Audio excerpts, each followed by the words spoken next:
This video is brought to you by Miniature Market. Thousands of board games, discounted prices, miniaturemarket.com. Hello my friends, it's the Game Boy Geek here. Today we're going to be building cities. We're also going to be at the trading post, and we're going to be creating strongholds. Today we're looking at an expansion for a very popular game. This is called Splendor, City of Splendors. This is for 2 to 4 players. It expands with 4 different modules. So let's take a look at each of them, and I'll see you on the other side.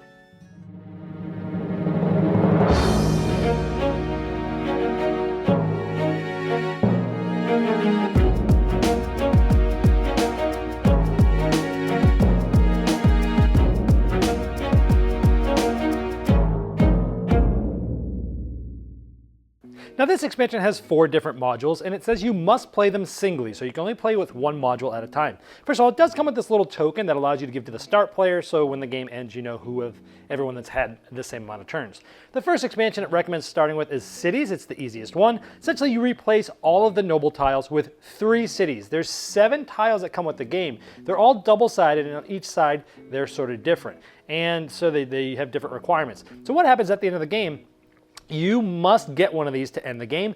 And so in this case, you'd need 13 points plus 4 gem bonuses of white, 3 gem bonuses of red, and so on and so forth. Any color, but 5 of them that are all the same. 4 green and 4 of a different color, all the same. Or just 17 points. So again, regardless amount of players, you play with any 3 of these, you pick them randomly, you pick the random side, and it replaces the nobles. And you have to get one of these to win the game. The second module is the trading post. It'll make the game a little bit shorter because you get powerful abilities. Setup's normal, but you add this board. Each player is going to get a coat of arms of their color, and if you fulfill the obligation on one of the different sections of the board, you get the ability. For example, if you have 3 red gem bonuses and 1 white, you can place your coat of arms in the right spot and you get an ability. This, for the rest of the game, anytime you claim a card, you get to take back one of the gems that you've placed. If you get it in this one, any 2 gems of the same color can be 1 gem of a different color. This one, if you have a wild, it can be worth 2 of the same color gem. This one, you get 5 points, but you need to have 5 green gem bonuses and a noble tile already. And this one is, if you get this one, you get each of your coat of arms that's on here is a point. Now, the next one is the Orient, and it's over here. There's the same setup as normal with the 3 levels of the 4 normal development cards, but then you're going to put 2 for each of the 3 different levels with these new red Orient cards on the right, and they're also development cards. And just like the normal cards, you can get these cards by turning in the same gems using gem bonuses and then getting some special things. Let's take a closer look.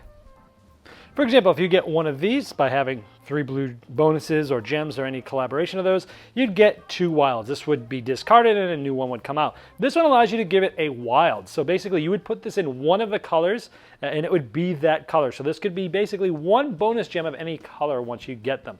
This one does the same thing, but you also get to take 1 level 1 development card, either from here or from the normal stack without any cost. This one allows you, it gives you it as a red bonus gem, and you get to take 1 of the noble tiles, flip it over, and put it in front of you. And now only you can be visited by that noble if you get its requirement. You could flip it up and keep it.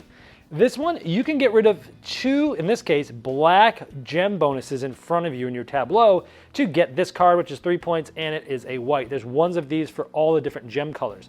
This one will get you a white, plus it allows you to get any development card that's level 2, either in the Orient and on the normal, and they all get replaced right away. That's pretty much how the Orient works.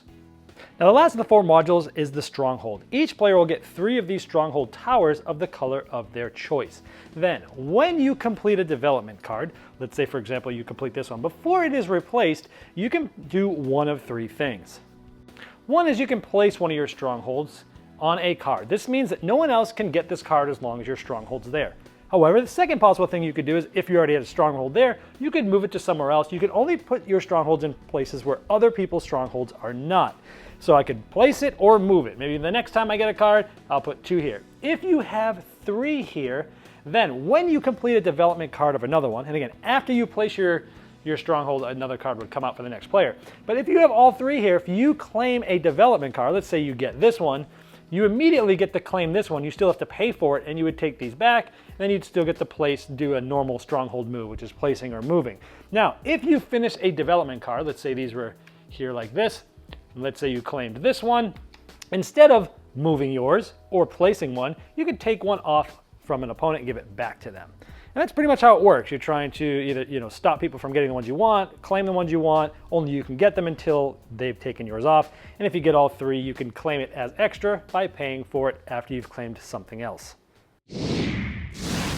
All right, well, there it is. Now, I typically love expansions that come with modules that you can mix in the ones you like, you take out the ones you don't, and I always have liked that format of expansions. And when expansions come out, I typically like them to sort of change the way you think, kind of get you out of the rut of the same type of strategies that you do without overly complicating it, especially a game like Splendor, which is super streamlined, super easy. So let's go through each of these different modules. Now, big thing here first is in the rules, it says you're only supposed to play with these singly, which means just one of them at a time. You're not supposed to mix and match those. When I first read that and I got out of the box, I was kind of perplexed. I'm like, I'm not sure if I like that. But as going on, more on that later. But so each of these is just one at a time. The first one is the cities. So this is the one where you remove the nobles and you use just the cities. And that's the one they tell you to start with because it's the most simple one. And I actually like this one quite a bit. It makes you, again, changes the way that you usually play, because typically you could just go for the best engines that are out there. You can disregard the nobles, or if someone got the one that you had the best chance at getting, you could still focus on other things and still possibly win if the right cards come out and you've built the right engine. Well, not with this, because even though all the nobles are gone and you have to get these cities, the cool thing is you have to get one of these cities in order to win the game, and I like how each of them are sort of different. It's somewhat similar, maybe a little bit harder to get them than the nobles, because you have to have a certain amount of points first and also have those, and it just makes you focus on things. So even if you weren't focusing on the noble type stuff before, you have to here, and I like that because it makes you change. Plus, if you see that somebody else is going for the same city that you are and they're further ahead than you, you're going to need to either really pick it up or pivot and go for something else, because you have to in order to win the game. I thought that was an interesting twist. Again, super simple. Anyone that's played Splendor, you just 2 minutes, not even a minute of explanation, and you're gone, you're going.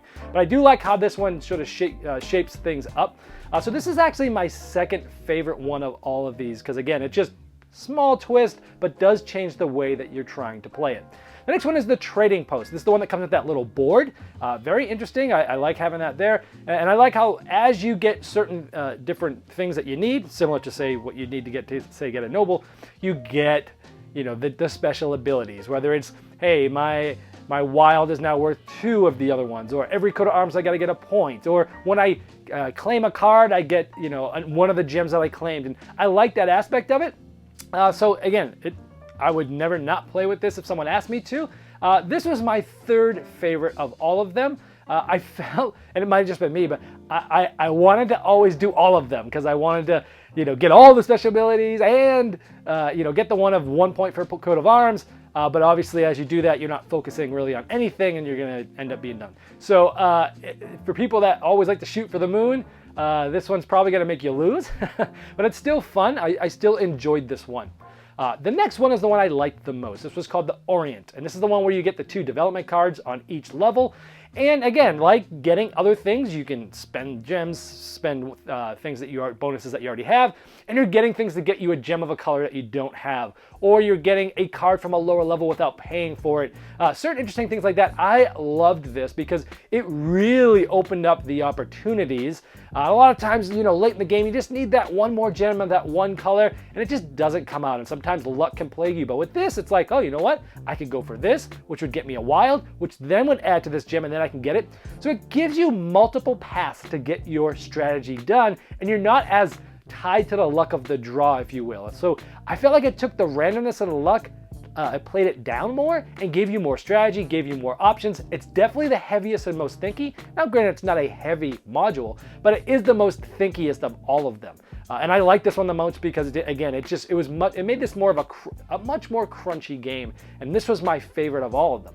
Now, the only one that I didn't like was called the Stronghold. Now, when I first read the rules, I thought, ooh, this is going to be my favorite. It's mean, it's more interaction. It's when you play a card, you can place a stronghold, move one of your strongholds, or take one off from an opponent. I thought, ooh, this will be good. You'll be fighting over stuff. But in the end, I found it fell flat because I really love the aspect of the tension of not knowing what people are going for sometimes, and then swooping a card up and taking a wild and watching everyone grumble. But with this, it's like, oh, well, if you were going to do that, you'd put your Stronghold on that, and you're kind of telegraphing where you're going, and it took the edge off the game for me. And then it's like, well, maybe I'll put a second one there. And the next player gets a card, and they're like, well, I'll just take one off. And the next one, oh, I'll put one over here. It's just, I don't know. I didn't find it engaging. It added to the length of the game, because if you put a Stronghold on a card somebody wants, they might have wanted to reserve it, then they've got to get another card to take it off, and it's a back and forth battle. The only interesting thing is it did change the timing where I might go get a card that I didn't want in order to be able to move a Stronghold. But in the end, I just thought this one fell flat. I liked the normal rules better. All it did was lengthen the game. It telegraphed where you're going, and it took the tension out of the secrecy of what card am I going to take. So I don't know. It was okay, but it was the only one I probably wouldn't play again. So overall, 3 of the 4 were good. Actually, all 3 of the 4 I would always play with if I could. And that's that thing. You got to play with them one at a time. Now, is there a reason why you couldn't play with Cities and, say, the Orient? I don't think so, but I don't know. We haven't tried playing multiples of them, but playing them one at a time is fine. It gives you a little twist and different things there. So overall, 2 thumbs up for me. 3 of the 4 are ones that I'll always like to play with one at a time. Orient's my favorite. Cities is second. Trading Post is third. Stronghold, did not like. And that's Cities of Splendor. This video was sponsored by Miniature Market's Review Corner. The Review Corner features podcasts, video, and written game reviews by gamers for gamers. Miniature Market, the online gaming superstore. Thousands of board games, discounted prices. Check them out at miniaturemarket.com.